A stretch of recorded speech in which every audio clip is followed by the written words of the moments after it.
Hey traders, welcome to the Top Tier Outlook.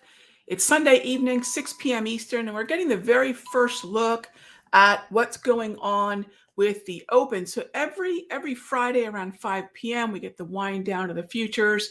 Actually, at 4 o'clock Wall Street closes and futures trade a little bit longer, but this is the first look we get each and every week. Whether you're trading Forex, futures, what have you, this is that first look at the Asian session. Now, on Friday, there was a couple things we were looking at pretty darn closely. As you can see here, we had a little bit of weakness on the close. And the idea was, if we have weakness, there's an old saying, don't fade Fridays. And I don't want to buy into weakness on a Friday because there's a chance that either on the Sunday Asian Open or as we go into Europe and then finally into the US, are we going to see a little bit of that follow through? But that's not always the case. The bottom line is we have been hugging the daily price movement range both on Thursday and on Friday. So that support level has been doing a pretty admirable job of holding.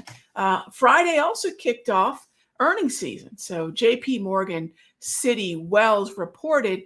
And this is especially important for traders who are starting to look at the Dow, playing catch up a little bit more, and the S&P, maybe for the first time in a while, starting to rally on reasons other than just coattailing what's happening in the NASDAQ. So if we start to get broader participation, so let's talk about the two shuns, participation and rotation. We don't have to see profit taking in one sector to see strength in another, because there's always the possibility that dollars just come off the sidelines and that there's broader participation. And as a lot of traders had mentioned, gosh, Rog, this has really been a rally for the most part this year based on a very small number of stocks, a very small number of names that are heavily weighted in the indices have been what's carrying everything higher. And that's okay. That's just how the markets are built now. No one seems to want to necessarily, I shouldn't say no one, that's a little too broad, but very few traders want to acknowledge that it doesn't take much for the equity markets to go up or go down. And this is not only the indices, NASDAQ, S&P, but also those heavily weighted sectors. Probably a really great example of this is how Lilly almost single-handedly has been keeping the healthcare sector fairly strong. This is what happens when the number one weighted stock is able to have as much influence over a sector as it has. There are three stocks in healthcare that have been pretty strong: Lilly, AbbVie, and ISRG. But, really, as long as Lilly stays strong, we're going to continue to rally. And the same can be said for the likes of XLK influencing the S&P and the NASDAQ. Now, if the financials can start to participate, one of the things that I'm looking at in the Top Tier Outlook newsletter here today as I'm writing it is, what are the chances that we can get above $42.50, a high that we hit back on May 17? What are the chances we can get above that and continue to climb? Well, we have another four or six financials, heavily weighted financials earnings coming out this week. So as we get that data, we'll see if the financials, which have been, pretty strong since they've been surging the beginning part of this month, if they can continue. Keep an eye on the Dow. Another corner that we're actually in right now in the Sector Secrets Mastery is crude oil. We're long crude. We set this position up into the close on Friday.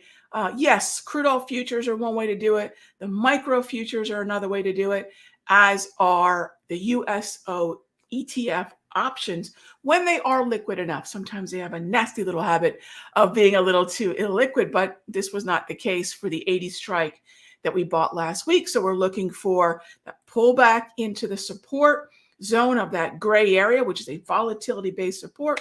And then we're looking for a resumption of what has been since July 8th, an overall uptrend. All right, so that's what we've got there. The other thing that I want to keep an eye on is what's going on in, here we go, transports and industrials. Now, transports and industrials aren't as influential over the Dow as Dow Industrial Average would make it seem. The Dow Industrial Average is, in fact, actually a financials and tech heavily weighted index, but we've seen a pretty big surge in IYT and in XLI, and there's one stock that they share in both, and that is Uber. Uber's been en fuego, and who knew, but this is a heavily top 3 weighted name in both those sectors. Who knew Uber is considered to be an industrial and a transport, and yet there it is. So when we take a look at what's going on for IYT, we'll keep a cautious eye on GE, but I don't think it's quite ready for prime time. We'll also keep a cautious eye on CAT. CAT had a number of up days after being really, really heavy for the better part of end of May to the beginning of July. So I'm going to be cautious there. The best follow through is likely going to be in places like Uber, where the trend is there. And another name that we've been watching pretty closely, Honeywell. So these are unusual names to have on a watch list usually, but these are names that we've continued to keep an eye on in Sector Secrets Mastery. So it's not about trading our favorite names. It's not about trading the names everyone else is talking about or focused on, but it's finding the structure that has the best chance for follow through, right? I don't pick favorites. Well, maybe I do. If it's trending and the option chain is liquid, yeah, I guess it quickly becomes my favorite. So find those trends, engage those trends, and that's going to be the best way to take advantage of those moves. All right. Next up, let's go take a peek at what's going on with copper and gold. Why these two metals? If you take a look at the month-to-date performance from a sector perspective, copper and gold would be the main drivers of the GDX ETF and XME. And GDX has been pretty darn strong in terms of the overall movement higher. And some of that we could credit to what's going on with gold. And copper, which had a really tough June, I mean, it was really weak through June, has finally broken the downtrend. It's starting to see a little bit more support. And you'll see that names like XME, even Freeport-McMoRan are able to sort of shake off those as you can see, shake off those shorts, and they're starting to move higher. So we definitely want to keep an eye on these going forward. Another sector you'll find in the top 5 is utilities. Utilities had a really strong end to the week, and the downtrend that had formed late in May has now been broken as of Friday's session. I don't think it's quite an uptrend yet, but it's certainly no longer a downtrend. And so we have really what could be considered maybe bearish chop. A little too soon to tell how anxious I will be to buy XLU, but I do like overall the way it's moving. So Joe, yeah, in terms of XLU, a great question. If I'm looking at XLU, it's really an NEE narrative first, because this is the heaviest weighted stock in the XLU. And then once the XLU is really no longer just an NEE story, we know we're going to see a little bit more participation in things like Duke, Southern, and you can see Duke is definitely starting to move. Just because something's moving higher doesn't necessarily make it an uptrend. I'd be cautious here, because here's the thing. Utilities are appealing when NASDAQ tech stocks that we would expect to have a higher return, aren't performing. So folks say, well, let's just take a little cover, and we'll do that in staples, or we might do that in utilities. So, we've got in the Sector Secrets Mastery long positions like Colgate. I know, who trades Colgate? We do, right? It's a great place to have an uptrend. That was when it pulled back to a mean reversion. We've gotten a great bounce out of it. We've scaled out of it now twice. So I love places that are, going to at least give us an alternative to just being in tech and more tech. So I love where you're looking, Joe. So XLU, NEE, I would make sure that the structure is good there. And then absolutely, we can look at the relative outperformers. I'm just going to look at my other screen here at the multi-chart layout of the utilities. And what you'll see here, well, actually you can't see it, but I'll let you know. The names that are pretty bullish at the moment, CEG, to your point, Joe, bullish, Momentum, SRE, AEP, DUK, and Southern, SO. So those would be the 5 names that are at least bullish momentum, even though everything else is basically a neutral trend. So definitely worth keeping an eye on there. Good stuff. All right. And by the way, the same thing could be done of XLP. So if you're wondering, Rog, all right, if I'm looking for something a little bit more defensive, I don't want to just go into tech and financials is a little too soon. I don't want to be just piling into semis, things like that. What else could I look at? And the other thing would be stocks weighted within the XLP. Your best two continue to be Costco and Walmart. Those would be your best two. Keep an eye on Philip Morris. It had a momentum breakout through about 105 on Friday. We mentioned before Colgate was in an uptrend when we bought the dip, and it's even though it's no longer trending, what was bullish tends to still carry that energy with it, and so Colgate continues to follow through. But I'd keep an eye on this one. PM having taken out 105. Let's see if we can organize into an uptrend. And like I said, we're in that CL trade. Keep an eye though on Walmart and Costco. I know Costco is not always something traders like to trade because it is a pricier name. It's a spendier option. But if we're just talking about some of these defensive names, yeah, I'd definitely keep an eye on Walmart as well. I mean, that is getting tantalizingly close to more opportunities to buy in that volatility-based support level. All right, let's circle back to what we've got going on in the indices. About 11 minutes into that very fresh open. So nothing really here that's suggesting any kind of weakness at the moment, even though we're down. Remember, we're above the previous session close. So I'll see where we are in relation to 56.67 on the ES come 7 a.m. Eastern, of course, into the bell. And you can see here, NAS is down just a smidge. So again, we're kind of lingering around the previous session close, which just tells us whatever the mood was into Friday's close is not that different going into the open. And so again, what I'll look to do is see what at 7 a.m. pre-market, the look on the S&P NAS, Dow, Russell R. And of course, we'll go into the bell at 9:30. All right, XLRE.